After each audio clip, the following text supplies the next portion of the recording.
California. So our next speaker, Caitlin Gleason, is CEO of such a company, Eligible.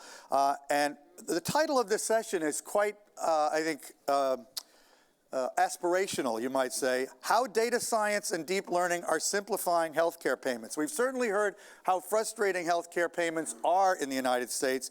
So I think we'll all be eager to hear how data science and deep learning can help simplify them. So please, Caitlin. Thank you so much for having me.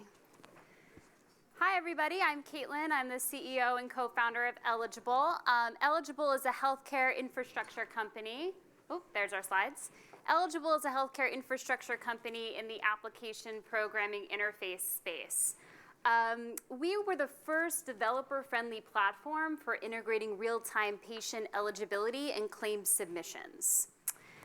The problem that we solve on a micro level is one I think we're all pretty intimate with or have experienced in our lives. You go and get some lab work done. They tell you at the time of service you owe $20. And then 2 months later, you get a bill stating you owe another $100. And yeah. So this problem isn't set to be solved anytime soon. This is the rise in patients' share of the cost burden since 2006. We're already looking at 80% of health insurance plans requiring a deductible. It turns out this problem is just as bad for doctors. Every week a doctor waits to bill the patient decreases the likelihood that they will get paid by 1.2%. And on average, 80% of patient accounts are under $150. So it's not that the patient can't pay. They don't want to feel hoodwinked or surprised when they get a mystery bill 2 months later. So at Eligible, as we were saying earlier, we solve this problem for patients and providers through data science. Actually funny, when I started the company in Mountain View, and again, it was close to 6 years ago, I didn't know what I was doing was data science. I was compelled by the problem, and the only way to solve the problem was to clean up the data. We now at Eligible maintain a set of data science abstractions and transformation techniques that allow us to synthesize all of the different insurance policy information that we get back in a very archaic X12 EDI format. Now, in doing that, we're actually able to create very reliable and sustainable abstractions that any programming language can easily digest.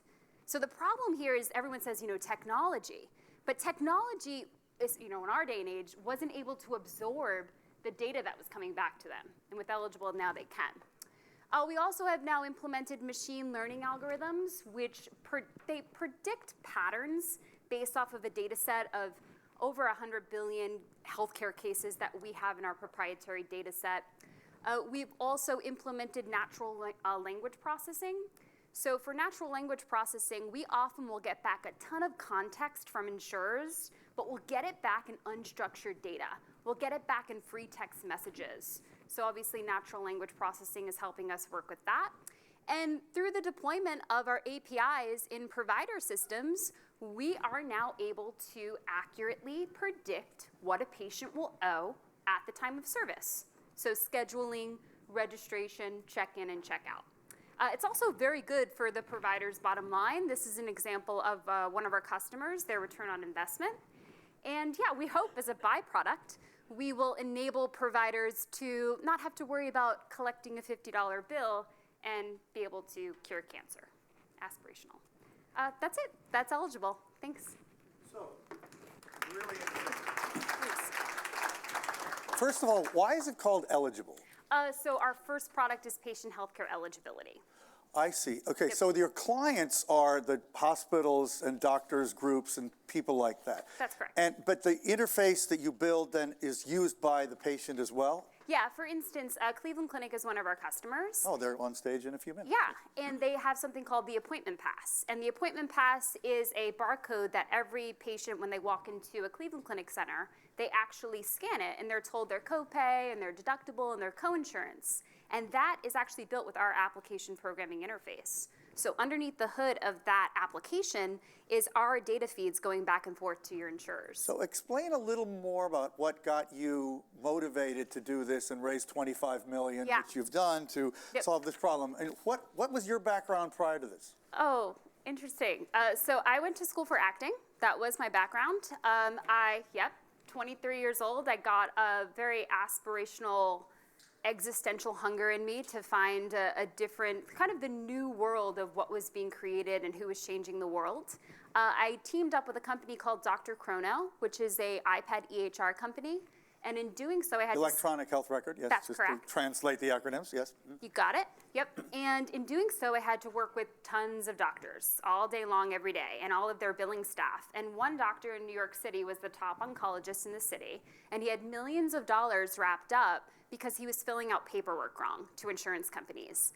And it broke my heart. He couldn't do what he went to school. He couldn't practice medicine. So it drove me. So part of the motivation was just to, like as you said in your talk, I guess now I'm understanding it more clearly. Yeah. Just to help doctors be doctors and not worry about the other bullshit kind That's of. right. Yeah.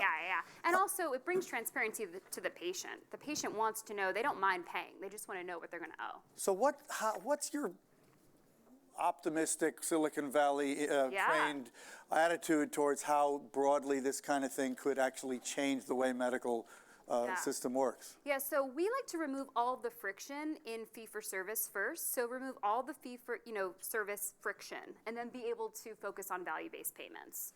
So being able to apply data science eventually to value-based payments makes complete sense because we're already analyzing Just the define for the encounters. people who don't know, value-based payments. I'm used to a healthcare crowd. Yeah, it's only like about a third really knowledgeable about those kinds of terminology. Yeah. So Sure. just define that. Sure. I mean, the best way to define it is today in today's ecosystem, fee-for-service, a doctor gets paid for every procedure that they perform. So when they submit a claim to an insurer, they're actually submitting what's called a CPT code, and they are charging and getting paid off of that CPT code. Value-based payments enables a sort of broader ecosystem, and I think we were just talking about this up here with Oscar, where you start to care not so much about how many services you render for a patient, but you start to care about the actual care of the patient, and that's how you're compensated. There's huge problems there. So any major healthcare institution right now trying to implement value-based care, they're encountering a lot of issues. None of the technology stacks have been created to support value-based care. So we need to remove all friction from fee-for-service so that they can allocate resources and think about that. Who has a question or a comment? Okay. Oh, come on. How about you, Peter? You got a question? Oh, you see one? Thank you. Oh, good. Okay, over here. Okay. I knew asking you would be the right thing. Oh, 2 mics for you. You only need one, but They're coming at you from both sides right now. It's the love. This is more of a personal question. Sure. I Okay. can help you with your bill. No. Yeah, it's sort of that way. It is can sort do of that. that way. Sure. Okay, because my insurance sucks a big one. And so before I actually go see a doctor, I call my insurance. I'm sorry if any insurance No, it's- companies here. Anyway, oh, okay. So I will call up my insurance company, find out what doctor I can use, ask them how much they will charge for a particular service. Yep. I will ask them what the CPT code is and Oh, everything good like for you. that. This is an educated healthcare consumer. It hasn't helped. Oh, no. It hasn't helped. But So this I will is- get a list of all, like, what the contracted rate Yes. with the health insurance company and the doctor and the facility and any of the external other, Yeah. people. They will give me a price, and then I go to the doctor or have the procedure, then I get the bill. So how does your service Yeah. help me? Because Yeah. there's, and then I then I get the bill. Yeah. I contact my insurance company. Yeah. And they said, it was only an estimated, price, So cost. a few things factor in here, and I don't want to pretend I know everything, but I can tell you a story and perhaps it will help. So RadNet Radiology is a radiology center. They've got about 254 locations across the country. And instead of their patients calling an insurer to find out what they'll be estimated for, the patients get to call RadNet because they use us. Right? So instead of you calling your insurer, you would sit down with RadNet, and they would put you in either a flag bucket. As I said, 80% of the counts are under $150, so they'll estimate for you. And their estimate is going to be more accurate because they have all the nuances of their contracts. I understand you did say you got the contracted rate, but I have one doctor where they have 32 CPT codes and 132,000 different prices. So we're talking, For a particular doctor at a particular facility, Yeah. it has to, most doctors don't know what they actually charge, right? Well, just to kind of, broaden, we can totally together, I feel like we could brain jam and really nerd out together, so I'm into it. But just to answer your question, the difference with us is that for RadNet, you wouldn't actually have to call your insurer. You work with their team at scheduling to do this, which is nice. Simone, can I take another question? Yeah. One more, okay. I'm Andy Gonzalez. If to go from the specific to the global, is anything that you have seen on the program today going to put your firm out of business by making it moot once the entire healthcare system is completely reimagined? Well, doctors today, I'm not talking 10 years from now, doctors today are leaving 50% of what they're owed on the table every single year. 50%. Because of just billing problems? Because of billing problems. It's That's that bad. And the consumers are totally screwed too. So Everybody's here's the screwed thing. in this system. But It's so and terrible. then everyone blames the insurer, but it's not really the insurer either. Do you know who it is? It's the middlemen. It's the consultants in the middle. It's the EHR vendors. It's the PMs. They never get blamed, but that's always my opinion. How do you feel about Epic? I'm just curious, since they are the big EHR. I feel like they're a database, and they're only a database, and we use them as a database. And they're a great database. They've got a lot of data, right? So when we integrate with Epic in any capacity, it's reading and writing to Epic, and we keep all of our juice or the secret sauce up in the cloud. So we Yes, just Epic could be yeah. a whole conference, Yeah. I've discovered. And by the way, when I tried to call them to get somebody to agree to be on this program, they don't even have a PR department. I bet. And you can't even really get a person there. have They're 6 in salespeople. Madison, Wisconsin, and they are very arrogant, I will say that. Yeah. And they practically run the American healthcare system. Anyway, that's another story. But thank you so much, Thank you. Caitlin. It's so nice to meet Really you.